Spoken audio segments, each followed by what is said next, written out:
Hello friends, இது Joe சமையல் இன்றைக்கி கிட்ஸ்க்கு ரொம்ப பிடிச்ச ஒரு பிரியாணி ரெசிபி தான் பார்க்க போகிறோம். அதாவது கடாய் பிரியாணி. இந்த கடாய் பிரியாணி ஒன்றும் இல்லை, நம்ம பிரியாணிஸ்லேயும் பண்ணலாம். நான் வீட்டில் இருக்க நம்ம சாப்பிட்ற ரைஸில் தான் நான் பண்ணியிருக்கேன். ரொம்ப டேஸ்ட்டாக இருக்கும், கிட்ஸ்க்கு ரொம்ப பிடிக்கும். வெஜிடபிள்ஸும் நிறைய ஆட் பண்ணியிருக்கோம். பிரியாணி டேஸ்ட்டில் சாதாரண ஒரு ரைஸில் எப்படி ஒரு கடாய் பிரியாணி பண்ணலான்னு பார்க்கலாம். வாங்க வீடியோக்குள்ளே போகலாம். இந்த கடாய் பிரியாணி பண்ணுறதுக்கு ஒரு கடாயில் கொஞ்சமாக எண்ணெய் சேர்த்துக்கலாம்.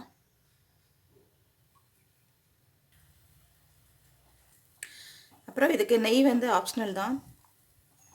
நம்ம பிரியாணி செய்கிற மாதிரி இதுக்கு நிறைய நெய்யோ எண்ணெயோ தேவையில்லை. சும்மா நான் கொஞ்சமாக போட்டுக்கிறேன், அவ்வளோதான் போடுறேன். ஒரு அரை டீஸ்பூன் அளவுக்கு தான் போட்டிருக்கேன். எண்ணெய் காய்ச்சிடுச்சு. இப்போ ஹோல் ஸ்பைஸஸ் சேர்த்துக்கலாம். சின்ன துண்டு பட்டை, நச்சுப்பு, ஏலக்காய், கிராம்பு, ஜாதிப்பூ இதெல்லாம் சேர்த்துக்கிறேன். அப்புறம் பிரிஞ்சி இலை, அப்புறம் அரை டீஸ்பூன் சோம்பு,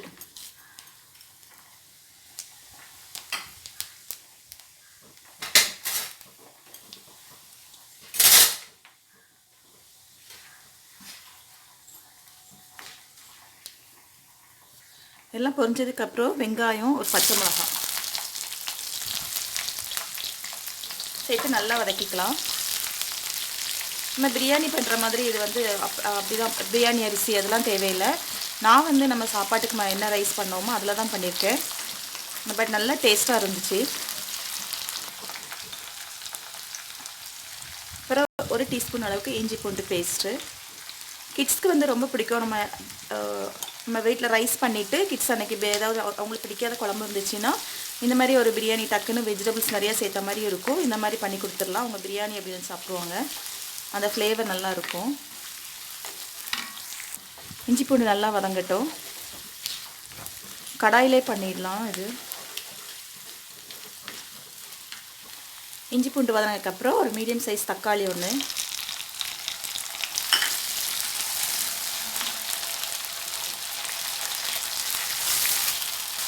தக்காளி நல்லா வதங்கிடுச்சு. இப்போ ஒரு கப் பீன்ஸு,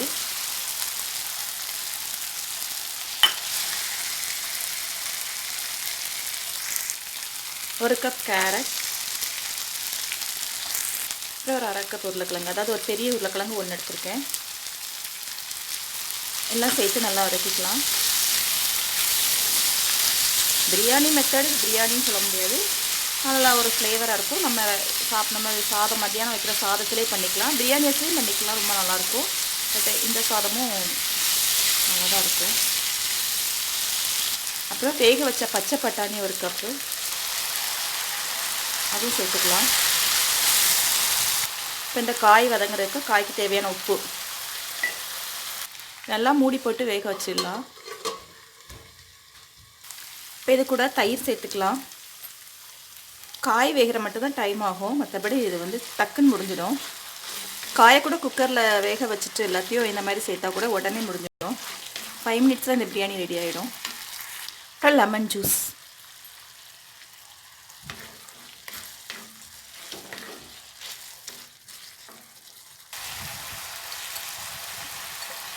இப்போ இது கூட பிரியாணி மசாலா ஒரு டீஸ்பூன் சேர்த்துக்கலாம். இது வந்து குட்டி ஸ்பூனெல்லாம் 2 சேர்த்துட்டேன், ஒரு டீஸ்பூன். அப்புறம் கொத்தமல்லி இலை ஒரு கப்பு. புதினா இருந்தால் சேர்த்துக்கோங்க, எங்கிட்ட புதினா இல்லை, அதனால் நான் சேர்க்கலை. எல்லாம் சேர்த்து நல்லா கலந்துக்கலாம். அப்புறம் நான் ஒரு பச்சை மிளகா தான் போட்டிருக்கேன், அதனால் கொஞ்சம் சில்லி பவுடர் சேர்த்துக்கலாம். ஒரு டீஸ்பூன் அளவுக்கு சில்லி பவுடர்.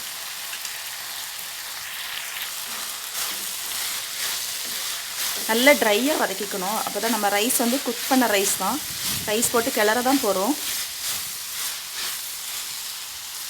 ஒரு ஸ்மெல்லே பயங்கரமாக இருக்குது. ஒரு 1/4 டம்ளர் தண்ணி சேர்த்துக்கோங்க. அப்போ தான் அந்த மசாலாலாம் அந்த தண்ணியோட மிக்ஸ் ஆகி ஒரு கிரேவி பதத்துக்கு கிடைக்கும். அப்புறம் நல்லா ட்ரை பண்ணிக்கலாம் மசாலாவை. இப்போ நல்லா ட்ரை ஆகிடுச்சு. இப்போ நம்ம ரைஸ் கிளறிக்கலாம். நான் வந்து ரைஸில் உப்பு போட்டு தான் வேக வைப்பேன், நீங்கள் உப்பு பார்த்துக்கோங்க. நல்லா ட்ரை ஆகிடுச்சு, தண்ணியே இல்லாத அளவுக்கு. இப்போ ரைஸ் சேர்த்துக்கலாம்.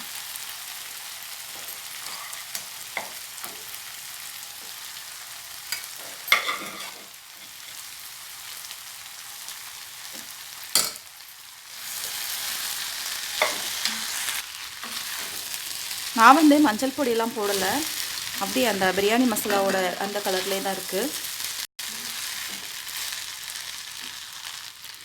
ரொம்ப சூப்பராக ரெடி ஆகிடுச்சு.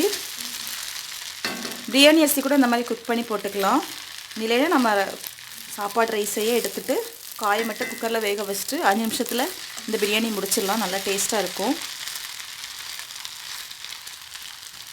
இந்த வீடியோ பிடிச்சிருந்தா என்னோடய சேனலை சப்ஸ்கிரைப் பண்ணுங்கள். தேங்க்யூ.